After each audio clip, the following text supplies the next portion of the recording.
गजर कीर्तनाचा. रांग नवी त्याचं वेगळं होतं महाराज. रांगता रांगता चोऱ्या करायला चालू केलं. पोरांनो इकडे लक्ष द्या. कृष्णाने काय केलं? सगळ्या गोपाळांना एकत्र बोलवलं.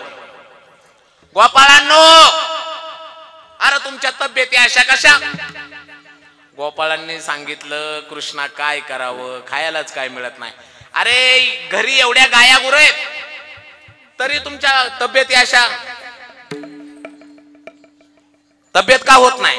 गोपाळांनी सांगितलं, कृष्णा दुधाचा रेट लय वाढलाय बाबा, त्यामुळे सगळं दूध जातं डेअरीला, आमच्या डेअरीला काहीच राहत नाही.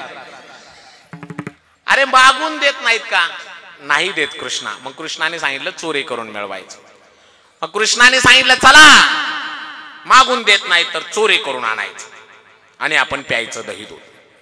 चोरी करायला निघाले. पोरांनो ऐका, कृष्ण अध्यक्ष झाला त्या चौर्य मंडळाचा. 10 पावलं चालल्या चालल्या कृष्णाने परत आवाज दिला, थांबा. चोरी करायला जायचं म्हणल्यावर साहित्य तर घेतलं पाहिजे. आणि मग कृष्णाला ते गोपाळ म्हणले, ठीक आहे काय काय साहित्य घ्यायचं सांगतो. कृष्णाने सांगायला चालू केलं. साहित्य क्रमांक 1 खडे घ्या. एक गोपाळ म्हणला, कृष्णा चोरी करायला चाललोय का कुणाची टंगल टेवाळी करायला चाललोय? खडा कशाला? कृष्णाने सांगितलं मडकं वरती असणार, खडा मारायचा. कोणचं रिकामं मडकं या ठिकाणी मडकं रिकामय, कोणचं मडकं भरलेलं आहे हे खडा मारून आपल्याला कळतं. खडा मारला, टणक्याने वाजलं की समजायचं मडक्यामध्ये काही नाही, धुबुक्याने वाजलं की समजायचं मडक्यामध्ये काहीतरी आहे. एक जण म्हणला, पटलं कृष्णा, खरंय. खडे घेतले. चल, कृष्णाने 2 नंबरचं साहित्य सांगितलं. साहित्य क्रमांक 2 काठी घ्या. एक जण म्हणला, कृष्णा चोरी करायला चाललोय का मारामाऱ्या करायला चाललोय? काठी कायला घ्यायची? कृष्णाने सांगितलं काठी याच्या करता घ्यायची, मडकं वरती असणार, आपला हात पोचणार नाही. मग काय करायचं? काठीने मडकं डोसलायचं, बोळ पडेल खाली, आपण तोंड लावायचं. एक जण म्हणला, बरोबर आहे, काठी त्याच्या करता घेतलेच पाहिजे. कृष्णाने 3 नंबरचं साहित्य सांगितलं. साहित्य क्रमांक 3 सराटे घ्या. सराटे म्हणजे चिमुकाटा. तेव्हा कुठून बी पाय तू मोडतोच. एक जण म्हणला, काटे कशाला कृष्णा? कृष्णाने सांगितलं, आपण वरती पाहून दही दूध पेत असणार, त्यावेळेला गवळण आली की आपण पळून जायचं. आपल्या खिशातले ते चिमुकाटे काढायचे, वाटेमध्ये हातरून द्यायचे ते सराटे. गवळणीच्या पायात मोडल, ती तिथं थांबेल, आपण पळून जायचं. एक जण म्हणला, पटलं पटलं, घेतलं पाहिजेत काटे. पण एक जणांनी पुढचं डोकं लावलं. समजा कृष्णा एखादी गवळण जर चप्पलच घालून आली तर? कृष्णाने सांगितलं, मग माती घ्या. माती कशाला? अरे समजा ती चप्पल घालून आली की आपण काय करायचं? दुसऱ्या खिशातली माती काढायची आणि तिच्या डोळ्यात टाकायची आणि आपण पळून जायचं. एक जण म्हणला, पटलं पटलं पटलं. तेवढ्यात दुसरा एकीकडून बोलला, कृष्णा समजा एखादी गवळण जर चष्माच घालून आली तर? मग कशी माती डोळ्यात जाईल? कृष्णाने सांगितलं, पुढचं बोलू नका, याल तरी यार लागे, अवघे माझ्या मागे मागे. आणि मग अनेक घराणे महाराज यशोदेकडे येऊ लागले. दुसरी आली धावत, त्याने ग बाई काय केली माता. दुसरी आली धावत, त्याने काय केली माता. मुखासी मुख चुंबन देता, गळ्यामध्ये हात घालीता. मुखासी मुख चुंबन देता, गळ्याचे हात घालीता. हे ग बाई आम्हासी पाहावेना, हे ग बाई आम्हासी पाहावेना. यशोदे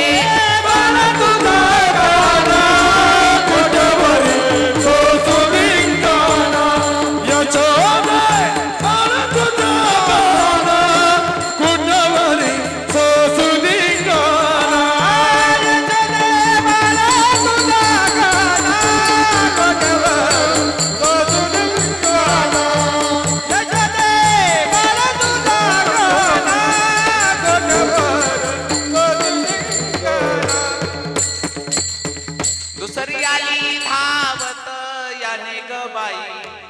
केली मात मुखाशी मुख चुंबन देत गळ्यामध्ये हात घाल ये ग बाई आम्हासी पावे हे यशोदे तुझं पोरगं वाटतंय तुला तेवढं साधं नाही माझी सून पाण्याला चाललेली तुझं पोरगं रांगत रांगत रांगत रांगत माझ्या सुनाकडे आलं आणि सुनाच्या जवळ आले आले अचानक मोठं झालं मुखाशी मुख चुंबन देत गळ्यामध्ये हात घालीत माझ्या सुनाच्या गळ्याला हात लावला असे अनेक घराणे ऐकल्यानंतर यशोदेने सांगितलं की माझं 5 वर्षाचं बाळ आहे दिसायला एवढं गोंडस आहे पण तुम्ही आळ घेताय त्याच्यावर बाळ सगुण गुणाचे ताने ग बाळ दिसतंय गोजिरवाणे सगुण गुणाचे ताने ग बाळ दिसतंय गोजिरवाणे सगुण गुणाचे ताने ग बाळ दिसतंय गोजिरवाणे सगुण गुणाचे ताने ग बाळ दिसतंय गोजिरवाणे काय सांगता घराने गे गोकुळच्या नारी सांगता घराने गे गोकुळच्या नारी सांगता घराने गे गोकुळच्या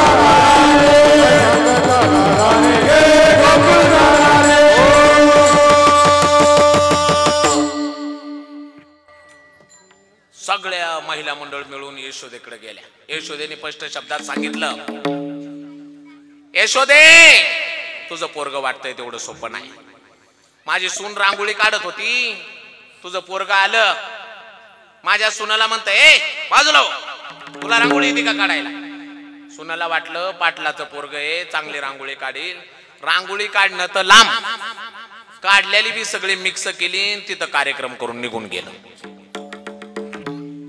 अष्टदळ काढिले अंगणी त्यावरी मुते चक्रपाणी सांगायचा मुद्दा अशा अनेक घराने ऐकल्यानंतर यशोदेने सांगितलं की माझ्या पोराला प्रत्यक्ष पकडून दाखवा तरच मी खरं मानेन प्रत्यक्ष पकडून दाखवा आता सगळ्या महिला मंडळी एकत्र झाल्या त्यातली एक जण अध्यक्ष झाली बचत गटाच्या कशा अध्यक्ष असतात तशी एक जण अध्यक्ष झाली तिने भाषण करायला सुरुवात केली हे पहा सगळ्या गावाला त्रास दिलाय अरे पाटलाचं पोरग झालं म्हणून काय सगळ्या गावाला त्रास द्यायचा का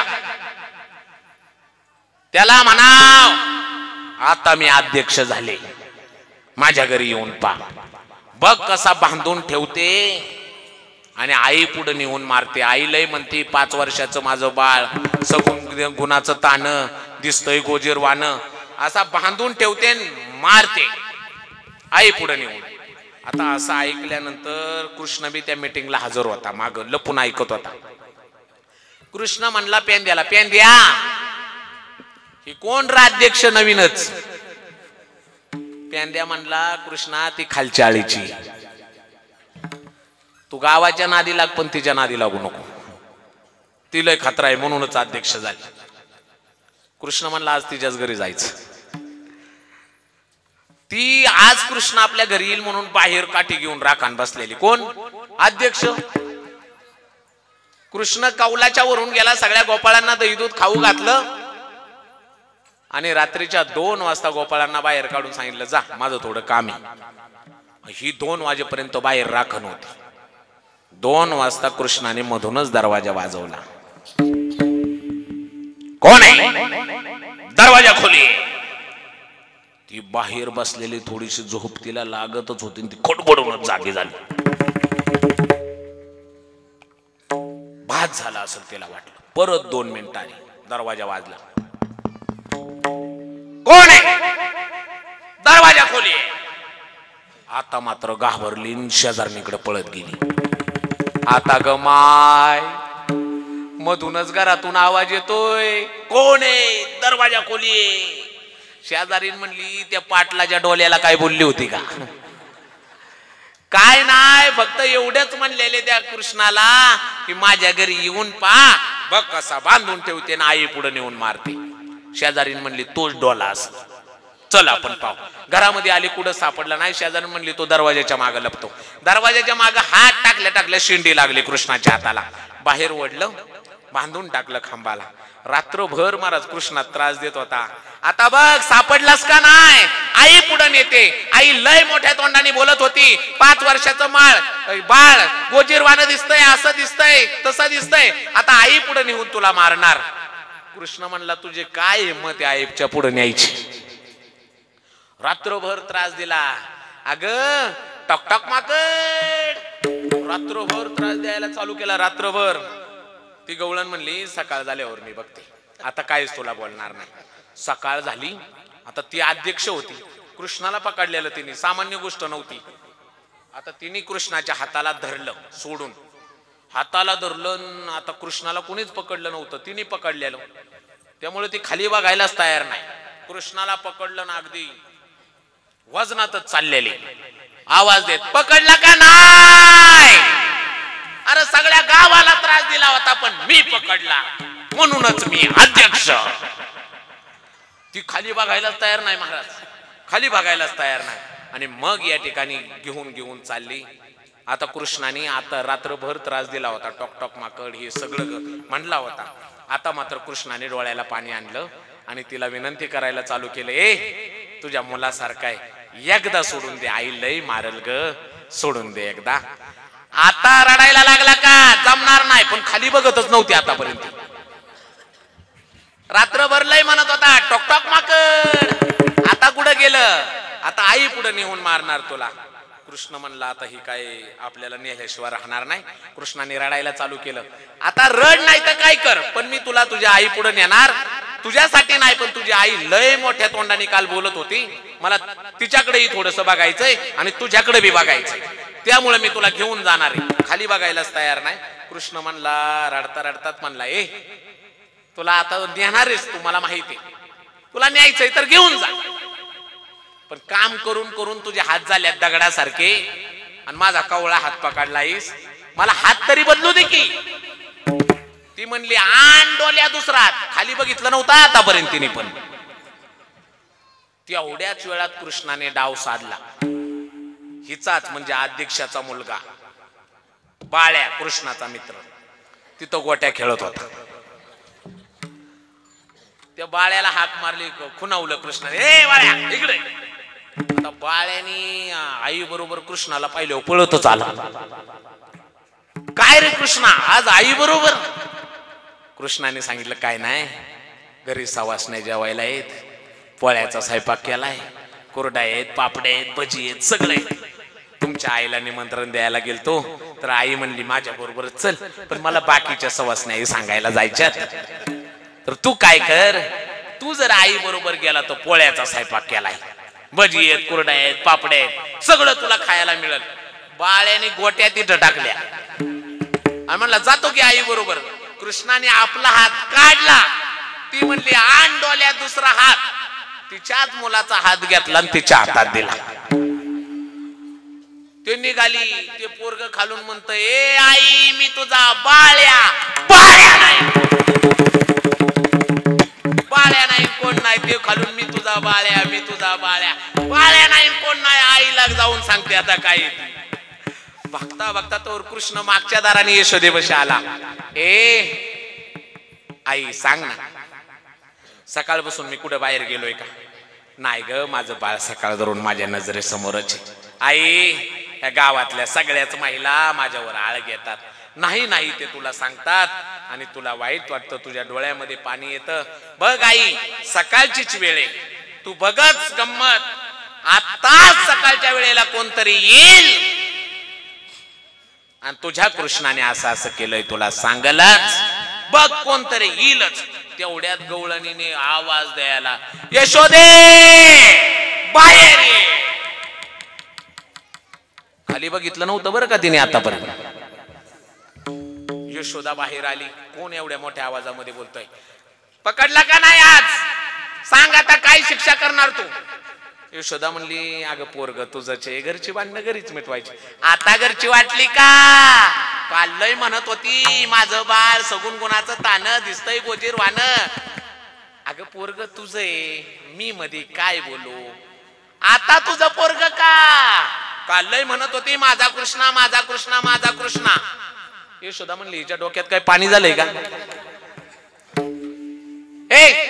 चष्मा लावून नीट खाली वळून बघ, पोरग कुणाचं आहे. गवळणीने खाली पाहिलं तो बाळ्या. बाळ्या तू कसा म्हणला, आई मागल्या चौकातून ओरडतोय, अगं आई हळू चल, अगं आई हळू चल, तुला वाटलं पोळ्या संपत्या. अरे पण कृष्ण होता ना माझ्या हातामध्ये, तो गेलाय बाकीच्या सवासना गोळा करायला. असे अनेक घराणे ऐकल्यानंतर एक दिवस मात्र माती खात असताना बळीराम दादाने पाहिलं आणि आईला सांगितलं. आईने विचारलं, कृष्णा माती खालीस का? आई ग आई, आई ग आई, नाही खादली म्या माती. आई ग आई, नाही खादली म्या माती.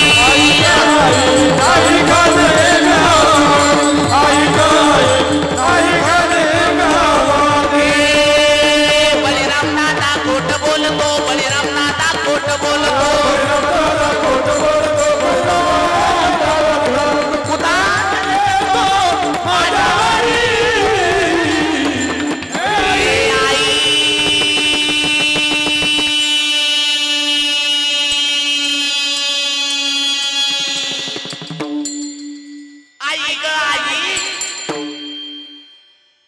नाही खादली म्या माती. आई ग आई, नाही खादली म्या माती.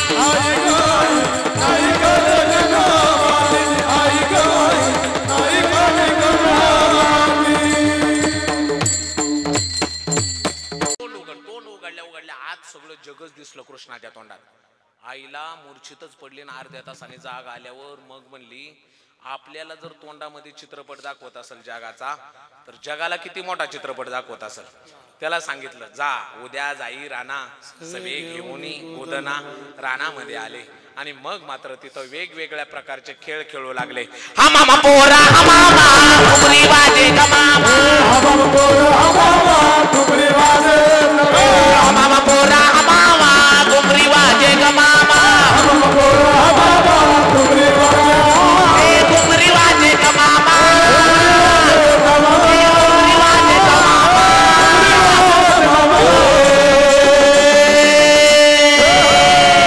हा मामा पोरा, हा मामा घुमरी वाजे ग मामा. हा मामा पोरा, हा मामा घुमरी वाजे ग मामा. पोरा खेळला देते नानो. पोरा खेळला देते नानो.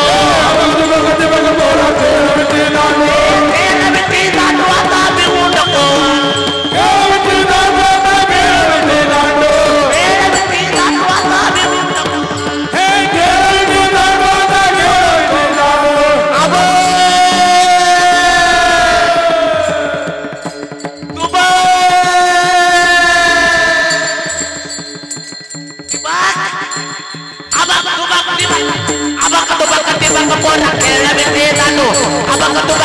पोरा खेळला देते नानो. पोरा खेळला देते नानो.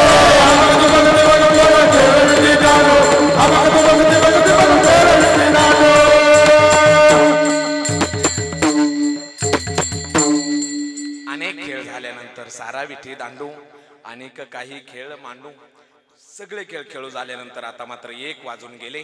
भूक लागली होती. कांदी भार पोटी भूक. काय खेळायचे सुख. सगळ्यांना गायी गोळा करायला लावल्या. सगळ्यांना त्या ठिकाणी शिदोऱ्या एकत्र करायला लावल्या. तेथू जो काला त्या ठिकाणी झाला तोच साधू संतांनी वाळवंटात केला. तोच आपल्या रांजामध्ये भव्य दिव्य स्वरूपामध्ये आपल्या सर्वांच्या उपस्थितीमध्ये या ठिकाणी सुरू होतोय आणि त्याची सांगता या ठिकाणी आज आहे. आपण सर्वांनी शुकाचार्य त्याचं वर्णन करताय. विवृत्वेनम जटय पटय शुंग वेत्रेचे कक्षे वामी पालो मसूर कवलम तत्पलम निंगोलेशु तिष्ठन मध्ये सुरण सोपदो हासय नर्मभी स्वर्गे लोके मिशती भुभुजे यज्ञ भुगबाल केली कुंडली कवरदा हरि विठ्ठल श्री ज्ञानदेव पंढरीनाथ भगवान की जय. माऊली ज्ञानेश्वर महाराज जगद्गुरु तुकाराम महाराज की जय. संतन की राजेश्वर भगवान की जय ज्ञानेश्वर माऊली ज्ञानराज माऊली तुकाराम ज्ञानराज माऊली ज्ञानेश्वर माऊली ज्ञानराज माऊली ज्ञानेश्वर ज्ञानेश्वर ज्ञानेश्वर माऊली ज्ञानराज माऊली ज्ञानेश्वर ज्ञानेश्वर ज्ञानेश्वर माऊली ज्ञानराज माऊली ज्ञानेश्वर माऊली ज्ञानराज माऊली ज्ञानेश्वर माऊली ज्ञानराज माऊली सेवा माझी समाप्त झाली. गजर कीर्तनाचा.